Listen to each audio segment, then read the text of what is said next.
While I've always felt firmly rooted, my life has never really been what you might call local.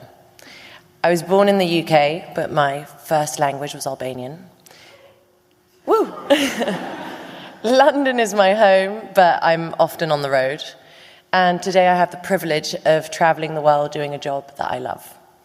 Last year, I played live in 33 cities in 20 countries and sang in 9 different languages. It turns out, thank you.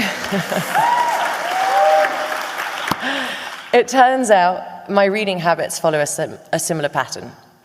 Since we launched the Service 95 Book Club 3 years ago, 8 of my 33 monthly reads have been translated fiction. Just as importantly, these 33 books tell stories that span Japan, Korea, Nigeria, Colombia, the US, Mexico, Hungary, Norway, Afghanistan, Poland, Ireland, Spain, the UK, France, Vietnam, and Australia. I read as much as time allows, and while some of the books I love become book club titles, others remain private passions.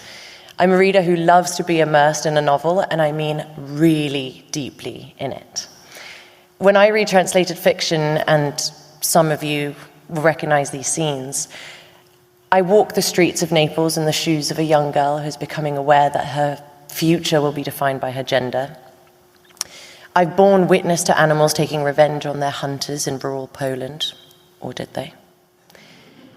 I've gained wisdom I didn't know I needed from a pigeon on a balcony in Mexico City, and as Guadalupe Natal writes, you can't get anything past a pigeon. I've overheard a conversation between French rescue responders who decided not to send help to 30 drowning asylum seekers who believed they would find sanctuary on British soil. I felt the pain of a particularly lonely love in Czechoslovakia.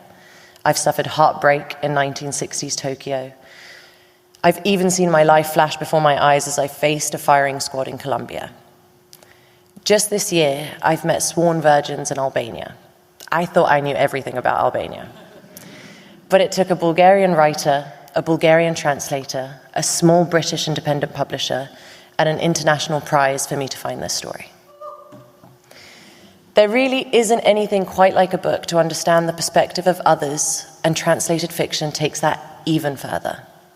I guess it's the fusion of an experience that's so universal and at the same time so unique. It's the antidote to othering. When I launched my book club, it wasn't in a cozy cafe in London. It was with a reading group in Downview Women's Prison. I was there with Gabby as part of the Books Unlocked program. Each year, the Booker Prize Foundation provides free Booker-nominated books to UK prisons and young offender institutions, and that also includes titles from the international list. One of the most insightful conversations about a book I've ever had was that morning in Downview. And I'll never forget what one of the women shared with the group, that perhaps that if she'd read more books when she was younger, maybe she wouldn't be here now.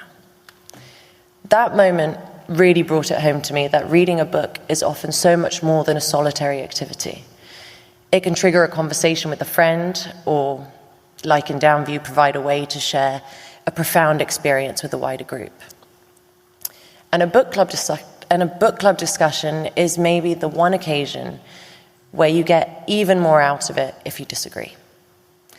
Last year's winner of the International Booker Prize was Heart Lamp, written by Banu Mushtaq and translated by Deepa Bashti. We'll have the pleasure of hearing from Deepa shortly. In her acceptance speech, Banu said, "This book was born from the belief that no story is ever small, that in the tapestry of human experience, every thread holds the weight of the whole." As a reader, I want to follow those threads of connection. What a joy it is to read. What a joy to read the world. Thank you to the International Booker Prize for giving us this gift. Join our global community of English learners, absolutely free. Download video transcripts, listen offline, start our beginner course, and join live classes with certified teachers.